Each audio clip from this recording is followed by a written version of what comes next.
Assalomu alaykum hurmatli ustozlar. Barchangiz bilan Nasiba Abdullayeva kanalida g'oyibona ko'rishib turganimdan bag'oyat xursandman. Mish-mishlarga ko'ra, bo'lgan test sinovlar jarayonida unli va undosh tovushlarning tasnifiga oid savollar ko'p tushar emish. Keling, siz bilan mana shu mavzuda qisqacha gaplashib o'tamiz. Demak, o'zbek tilida 6 ta unli tovush bor. 6 ta unli tovush 3 turga ko'ra tasnif qilinadi.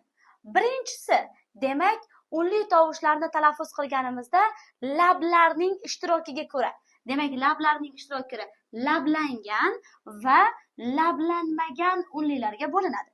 Lablangan unlilarimiz u, o, o, lablanmagan unlilarimiz esa i, e, a unlilari lablanmagan sanaladi. Bundan tashqari, talaffuz qilganda og'izning ochilish darajasiga ko'ra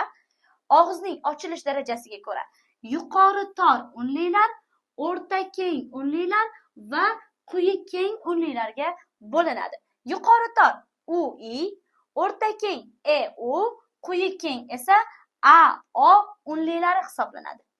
Endi unlilar talaffuz qilganimizda tilning orqa va oldida hosil bo'lishiga ko'ra old qator unlilar va orqa qator unlilarga bo'linadi. Hurmatli ustozjonlar, buni qanday qilib oson yodlash mumkin yoki oson ajratish mumkin? Keling, men sizga o'rgataman. Buning uchun quyidagi ishni amalga oshiramiz. Birinchi o'rinda qiladigan ishimiz, demak, uchburchakni chizib olamiz. Ya'ni mana shu ko'rinishda uchburchak. Og'iz deb atashadi ayrim tilshunoslar. Uchburchakni chizib olamiz. Uchburchakning chap tomoniga lablanmagan deb yozib olamiz. Lablanmagan.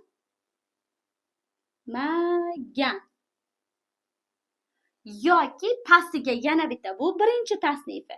Ikkinchi tasnifga ko'ra old qator deb yozib olamiz. Old qator.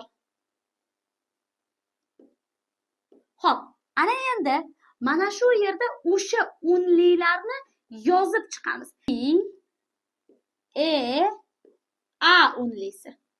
Ham lablanmagan unlilar, ham old qator unlilar uchburchakning chap tomonida joylashdi. Uchburchakning o'ng tomoniga esa lablangan qisqartirib yozdim. Bundan tashqari orqa qator.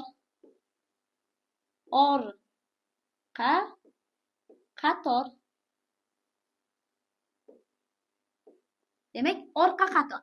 Ana endi bundagi unlilarga esa joylashtiramiz. Ya'ni u, o hamda o unlilarini. Ana ikkita tomondan biz tasnif qilib bo'ldik. Ya'ni birinchisi lablangan va lablanmagan unlilar, old qator va orqa qator unlilarda joylashtirib bo'ldik. Endi bizda og'izning ochilish darajasiga ko'ra yuqori tor, o'rta keng, quyi keng qoldi. Buni qanday qilamiz? Buni qilish uchun uchburchakning qornidan teng uchga bo'lib qo'yamiz. 1, 2, 3. Birinchisi yuqori tor unlilar. Ikkinchisi o'rta keng unlilar va pastdagisi quyi keng unlilar joylashdi.